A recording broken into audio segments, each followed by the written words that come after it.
langsung informasikan meskipun ini terakhir gitu kan. Nah, ada yang nggak diinformasikan Allah, yang itu yang masih jadi ranah fiksi. Nah, tanpa lagi langsung mengatakan ini fiktif guys, jadi karena bukan cerita sungguhan gitu. Padahal tadi dia meyakini betul katanya ada 7 orang, ada nama-namanya gitu ya, paham ya.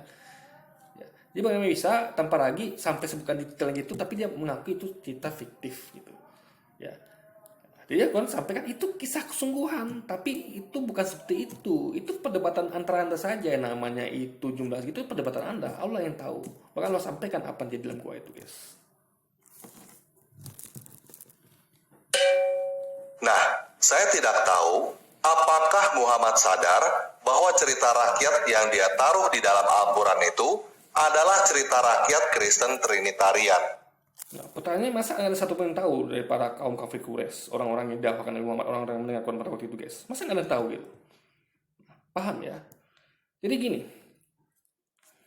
apa ya, bisa jadi yang sampaikan Nabi itu bukan ini, ya bisa jadi yang kisah lain gitu, kita kan nggak tahu kan. Jadi gini guys ya, kisah-kisah dalam Al-Quran itu, jadi semua itu dikasih tahu Allah tuh ada hikmahnya ya. Kisah dalam Quran itu bukan seperti kisah rakyat ini yang nggak ada maknanya ya. Jadi makanya untuk memahami Quran kita perlu tahu kenapa Allah menceritakan kisah itu poinnya gitu. Bukan pada detail namanya siapa, ini ya siapa, enggak. Jadi contoh kita ketika misalnya gini, ketika Allah menenggelamkan bumi dengan air bah ya, dan menyelamatkan Nabi Nuh gitu beserta sepasang hewan ternak gitu kan. Nah, coba di situ ada nggak Allah sebutkan nama-nama orangnya, nama-nama siapa korban pada waktu itu, nama-nama siapa yang menolak Nabi Nuh, siapa yang menerima, ada nggak? Nggak ada guys. Kenapa? Karena itu nggak penting ya, paham ya, nggak penting. Coba kayak Musa dikejar Firaun, ada nggak lo sampaikan oh namanya yang cukup orang tahu Firaun aja gitu, ada nggak disampaikan Allah namanya penasihat Firaun tuh ini, namanya apa, jenderalnya ini, namanya apa, prajuritnya ini, jumlah prajurit yang ngejar tuh sekian orang, kan nggak ada. Itu nggak penting, makanya sampai lagi nggak ngerti ya apa tujuan atau purpose Allah menyampaikan apa isi Quran itu, kisah-kisah dalam Quran itu. Tujuannya apa?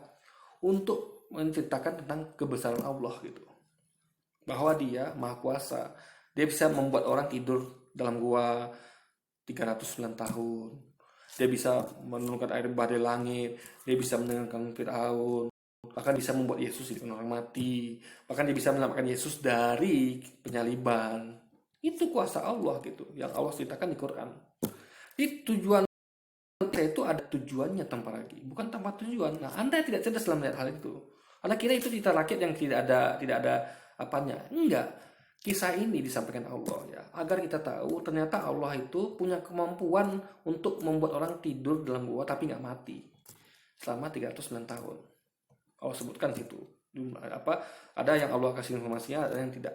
Jadi kenapa? Logikanya kenapa Allah sampaikan 309 tahun? Itu penting, guys. Karena itu orang tahu, oh ternyata itu kalau ngomong tentang 309 tahun, itu kan data penting. Kenapa saya katakan penting? Dibanding nama-nama ya. Coba, apa penting nama-nama? Coba. Dengan misalnya Allah kasih tahu, misalnya ini. Itu penting nggak? Bagi saya nggak penting. Bagi kita nggak penting kenapa? Karena nggak ada tujuannya. Emang kalau kita tahu namanya, apa bedanya dengan kita nggak tahu namanya? Apa bedanya? Ya kan? Nggak ada bedanya. Mau kita tahu namanya, mau tidak, itu nggak ada bedanya. Karena faktanya memang begitu. Juga kayak ada anjing apa tidak gitu, apalagi dan lain sebagainya. Tapi mengenai tahun itu penting ya. Coba nggak sebut tahunnya, ada orang mungkin kira jangan cuma 9 hari, jangan cuma 3 bulan gitu. Makanya Allah sebutkan tahunnya karena tahun itu penting. Jadi data yang penting itu pada waktu itu adalah jumlah tahun, itu 39 tahun. Nama itu nggak penting, karena Allah pengen nyampaikan kalau kuasa Allah tuh begini. Dia mampu membuat orang tidur di gua selama 39 tahun tapi nggak mati. Jadi ketika orang ini keluar, dia terkejut kok uangnya nggak berlaku lagi gitu. Itu yang ingin Allah sampaikan. Kemampuan kekuasaan dia untuk membuat orang itu ya tidur dalam gua 39 tahun. Ya. Nggak ada hubungan sama namanya, itu nggak penting namanya. Anda tahu namanya nih, ya.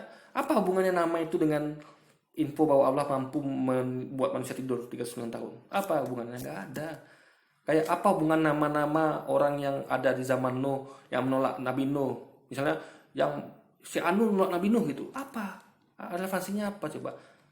Yang penting informasi kita dapat kalau dulu begini, ini bukti dari di Allah tuh ingin menunjukkan bukti-bukti kekuasaannya. Ya, itulah. Jadi kita tahu, oh dia Tuhan Maha Kuasa tuh begini, mampu berbuat ini gitu. Ini sekaligus membantah kalau Tuhan itu bisa makan minum, ya, butuh makan minum, bisa mati, itu membantah itu semuanya. Karena Tuhan yang benar itu seperti ini. Kisah-kisah yang ada di Quran itu menunjukkan kalau Tuhan itu seharusnya begini, Maha Kuasa. Ya. Ada nggak di Quran dikatakan Tuhan itu makan, Tuhan itu minum, Tuhan itu dilahirkan, Tuhan itu mati? Ada nggak? Nggak ada. Kisah-kisah di Quran itu menunjukkan ya kalau Allah itu Maha Kuasa. Dia tidak makan, tidak minum, tidak mati, tidak dilahirkan. Itulah Tuhan yang benar. Coba. Ya kan? Jadi diperkuat dengan kisah-kisah tadi. Kemampuan Tuhan dalam Quran itu kisah ini, kisah Nabi Nuh, Tuhan mampu menukar air bah, menyelamatkan Nabi Nuh, kisah Musa, Tuhan mampu menyelamatkan Nabi Musa dari kejaran Firaun dan menurunkan Firaun di Laut Merah. Itu bukti-bukti. Jadi Quran itu adalah bukti-bukti kekuasaan Allah, tanda-tanda keesaan Allah, tanda-tanda kekuasaan Allah gitu. Paham ya? Beda sama cita rakyat tadi. Makanya nama itu nggak penting ya. Poinnya bukan pada nama, tapi jumlah tahunnya berapa, itu penting ya. Jumlah tahun itu penting sehingga orang tahu, oh ternyata udah 3 abad toh gitu. Karena kalau nggak sebut tahunnya nanti orang bisa berasumsi paling cuma 3 bulan gitu kan. 3 bulan itu wajar, masih ada orang tidur 3 bulan. Tapi kalau dibilang 39 tahun, Anda mau bilang apa coba? Mana ada ya orang 39 tahun tidur dalam gua gitu. Berarti ini kuasa Tuhan guys. Jadi tanpa lagi nggak ngerti. Ini jadi kisah ini ya bukan kisah sembarangan ya. Kecuali kalau kayak Allah masukkan kisah tentang Santa Claus, itu baru nggak masuk akal gitu kan. Apa hubungannya coba Santa Claus dengan kekuasaan Allah coba? Nggak ada hubungannya guys gitu. Tapi ini ada hubungannya. Jadi kisah-kisah ini Anda akan lihat. Kisah-kisah Quran itu ada akan lihat itu ada hubungan dengan tanda-tanda kekuasaan Allah. Dengan mengetahui kisah-kisah ini, kayak kisah Nabi Yunus, kita tahu Allah punya kemampuan begini, begitu.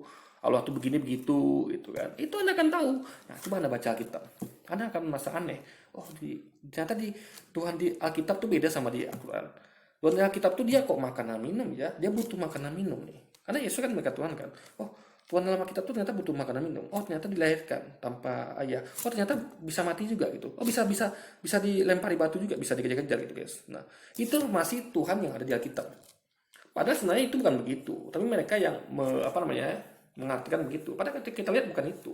Karena Yesus tidak pernah mengklaim dirinya Tuhan. Tapi mereka menganggap Yesus Tuhan gitu.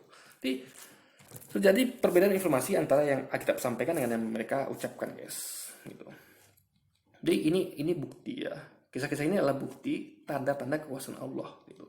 Ya, agar kita meyakini kalau Tuhan ini seperti ini, mampu melakukan apapun itu dengan kun fayakun. Apa sih yang sulit bagi Allah untuk menirukan orang dalam gua 309 tahun gitu. Lalu ada minta nama, nggak penting nama. Kita tahu, yang penting kita tahu kalau Allah mampu buat seperti itu gitu. Jadi gini, Quran itu bukan sensus penduduk ya.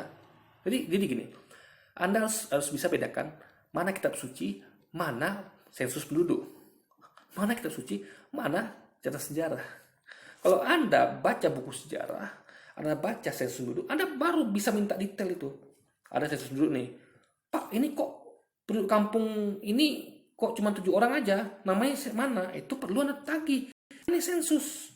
Nanti ada hubungan dengan pembagian sembako kah, dengan pembagian bantuan kah, entah untuk terima kerja atau apapun itu, usaha apa dengan mereka. Itu penting. Jadi sensus itu penting, datanya lengkap disampaikan.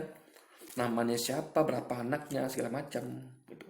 Juga kayak tadi, apa saya sampaikan tadi ya, dari sensus penduduk ya, kayak apa tadi satu lagi ya, selain sensus penduduk, kayak sejarah. Nah, Anda perlu tahu di mana lahirnya Pangeran Diponegoro. Karena sejarah itu guys ya, untuk agar Anda tuh bisa mengetahui di mana kampung halaman Pangeran Diponegoro. Karena Pangeran Diponegoro adalah sesuatu yang diagungkan gitu. Pangeran Diponegoro adalah pahlawan nasional. Kita perlu tahu siapa dia, di mana tinggal, lahir dan segala macam. Tapi kalau penghuni gua tadi nggak penting guys gitu. Mereka bukan tokoh idola, mereka bukan siapa-siapa gitu. Jadi 7 gua itu 7 manusia bukan 7 ya. Orang yang tidur di gua itu tidak sama dengan Pangeran Diponegoro, dengan siapa itu yang berhubungan dengan sejarah heroik itu enggak. Mereka ini hanya orang yang tidur di gua yang nggak penting sebenarnya, Ya, siapa mereka? Yang penting itu adalah kisah mereka tuh jadi pelajaran bagi kita. Kalau Allah tuh mampu membuat hal seperti itu. Beda dengan Tuhan yang mereka percaya yang nggak mampu, bahkan masih butuh makanan minum. Masih butuh makanan minum, ya kan? Bahkan jadi kalau ini kan Allah buat mereka tidur 39 tahun di dalam gua. Sementara Tuhan ya lagi ini malah tertidur guys. Dia pernah Yesus tuh ya, selagi ini bukan menghina guys ya, ini fakta. Karena kita percaya Yesus sebagai manusia, sebagai nabi. Maka ini bukan menghina. Karena memang selayaknya memang kita akui manusia itu butuh makan minum, ya bukan menghina sekali lagi. Justru nyindir lebih tepatnya. Kok bisa mereka tuhankan manusia yang sama kayak kita yang butuh makan minum. Bahkan Yesus waktu itu ya guys ya, pernah tertidur di sebuah perahu di mana ada angin ribut yang akan menenggelamkan perahu mereka. Murid-muridnya datang memohonkan Yesus. Ingat, siapa memohonkan Yesus? Murid-muridnya. Nah, ini yang menidurkan orang-orang di gua ini adalah Allah. Yang memohonkan mereka juga Allah, guys. Itu bedanya. Ya, bedanya Yesus dengan Allah itu. Jadi jelas makin perbedaannya. Mana yang manusia, mana Tuhan. Anda bisa baca ya, yang oh Tuhan tuh harusnya seperti ini gitu. Dia punya kemampuan begini-begini. Oh manusia tuh ternyata begini, dia butuh makan minum. Dia tidur pun harus dibangunkan gitu dan segala macamnya guys. Tetapi, sepertinya teman-teman muslim yang menghafal Al-Quran tidak tahu. Jadi bukan hanya teman kita yang menghafal yang nggak tahu ya. Banyak orang nggak tahu guys. Banyak orang nggak tahu. Paham? Ya, banyak orang nggak tahu. Dan terbukti dalam sejarah tidak ada yang membantah ini yang disampaikan Nabi gitu. Itu berarti bukti mereka juga nggak tahu. Kalau mereka tahu kan seperti Tabaragi. Jumlahnya 7 loh, namanya ini itu. Padahal sampai Tabaragi itu bukan fakta, tapi menurut dari satu sumber gitu. Karena banyak sumber waktu itu guys. Ada banyak sumber tentang itu gitu, bukan satu aja. Paham ya? sekarang saya memberikan informasi kepada teman-teman yang muslim bahwa cerita rakyat 7 petidur ini sekarang sudah kalah populer dengan cerita rakyat Santa Claus. Nah, saya benar-benar tidak. Kalau Santa Claus ya, itu tidak ada Quran sampaikan. Nah, berarti itu fiksi ya. Kalau tadi fakta, karena Allah informasikan ada. Jadi cerita rakyat yang dikonfirmasi langsung oleh Tuhan. Tuhan menginformasikan ini benar loh, cerita ini benar. Memang pernah terjadi. Tapi Santa Claus tidak diinformasikan di Quran. Berarti fiksi, masih fiksi gitu. Belum ada informasi dari Allah, dari Tuhan kalau ini benar terjadi. Makanya beda kisah Santa Claus dengan tadi itu beda. Yang itu benar adanya ya, kisah manusia gua tadi yang tidur di gua itu benar adanya karena informasi itu dikuatkan oleh informasi dari Allah yang disampaikan kepada nabinya. Kalau Santa Claus tidak ada guys. Jadi ini adalah dua kisah yang berbeda. Jadi Santa Claus itu itu kisah yang legenda yang setingkat dengan Sang Kuryang apalagi itu ya temuan perahu dan segala macamnya. Tapi kisah 7 manusia gua ini itu setara dengan kisah Yesus, kisah Nabi Nuh. Apa yang diinformasi di Quran ya? Yang diinformasi di Alkitab dan Quran itu apa? Ya kisah Nabi Nuh, kisah apa lagi yang Abraham sunat, apalagi ya hal lain, Musa dikejar-kejar Firaun gitu. Setara sama itu, Ibrahim dibakar api, setara sama itu guys. Kisah yang Allah konfirmasikan kebenarannya. Kalau Santa Claus kan tidak. Kisah yang tidak Allah konfirmasikan kebenarannya setara dengan kisah Sang Kuryang dan lain sebagainya guys. Itu bedanya. Mengerti. Untuk apa teman-teman yang muslim menghafal cerita rakyat Kristen? Kan dia nggak tahu kan?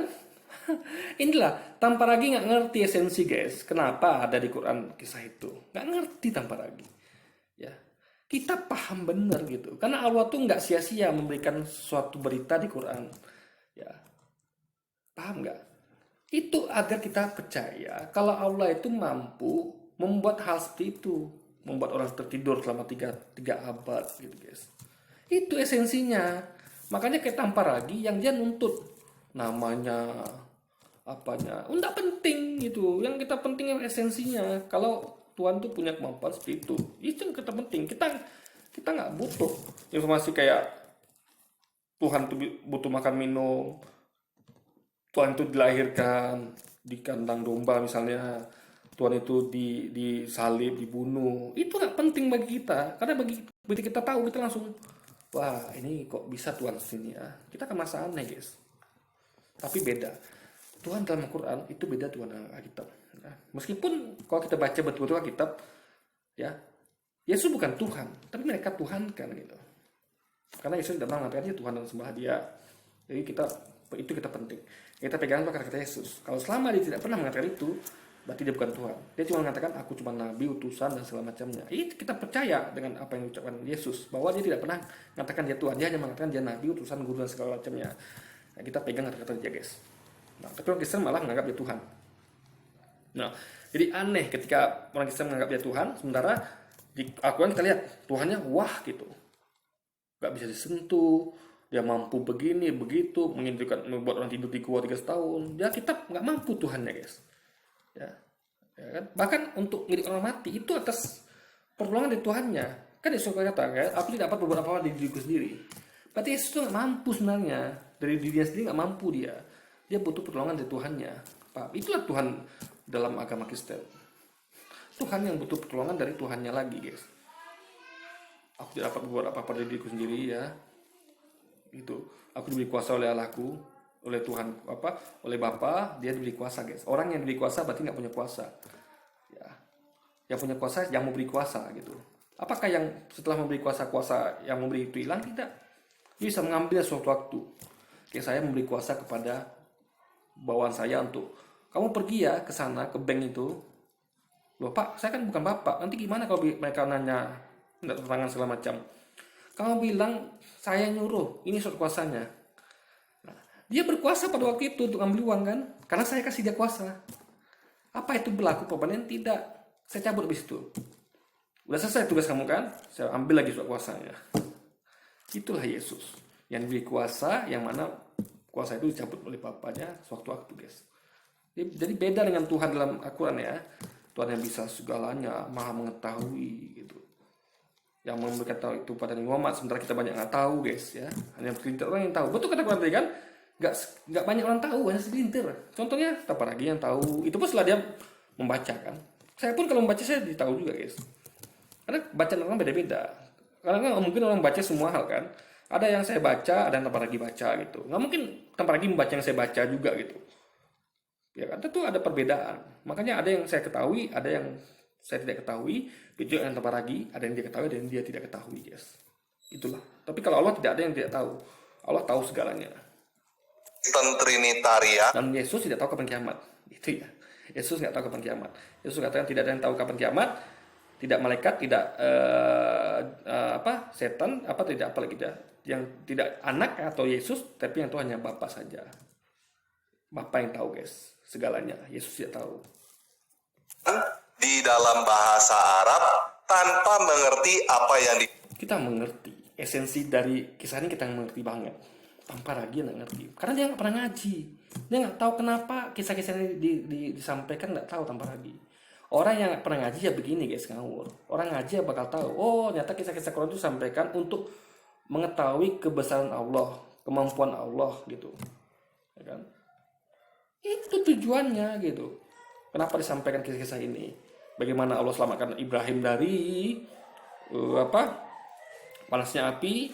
Bagaimana Allah membuat orang-orang tidur di gua? Bagaimana Allah membuat Yesus bisa menghidupkan orang mati? Itu semua sampaikan bukti kebesaran dari dan kematahuan dari Allah. Allah sampaikan masih kalau mereka ada 39 tahun dan apa mereka lakukan di dalam itu Allah sampaikan, guys. Yang ibaratnya yang penting lah, yang ada hubungan dengan kuasa Allah gitu. Tapi namanya tidak Allah tahu, itu nggak penting, guys.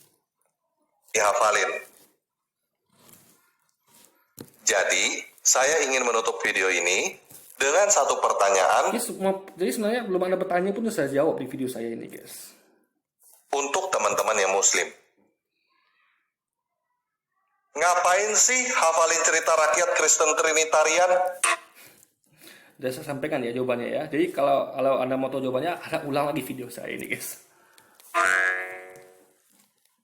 Silakan teman-teman yang muslim, tulis jawaban teman-teman di kolom komentar. Tulis ya teman-teman muslim ya. Anda tulis tuh di kolom komentar Taparagi apa yang saya sampaikan.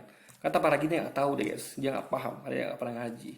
Dia nggak tahu apa tujuan, apa isi Al-Quran itu, apa purpose-nya. Semua tuh ada purpose-nya. Allah tuh nggak ngomong itu dalam Quran, guys, ya. Ingat, Nabi Muhammad itu tidak ngomong ngalur ngidul. dia menyampaikan apa yang Allah sampaikan. Ingat, Yesus berkata, aku belum dapat mengatakan seluruhnya pada kalian, ya, karena waktu belum tiba. Tapi apabila aku akan minta pada Bapakku seorang penolong yang lain. Ingat, seorang penolong yang lain. Ya, Yesus seorang penolong, dia akan minta pada Bapaknya seorang penolong yang lain. Berarti seorang Mesias yang lain. Siapa dia? Itu Nabi Muhammad. Seorang penolong, ya, ingat, seorang penolong, bukan roh, ya. Dia akan menyampaikan, ya, apa yang didengar. Kalau dia menyampaikan apa yang dia dengar, berarti dia punya telinga. Dan dia menyampaikan, berarti dia punya mulut. Ya, dia memberitahukan pada kalian hal akan datang. Itu Nabi Muhammad. Dia cerita tentang nanti ada Ya'juj dan Ma'juj, tentang kedatangan Yesus kedua kalinya, dan perang akhir zaman dan sebagainya, guys. Di bawah video ini ya. Oke, sekian video kali ini. Oke, jadi mungkin sekian dulu video kita kali ini, guys. Sampai jumpa lagi di video selanjutnya. Dan kita nanti akan coba saya sampaikan tafsirnya, ya. Mungkin kalau sempat, ya. Jadi, wassalamualaikum warahmatullahi wabarakatuh, guys.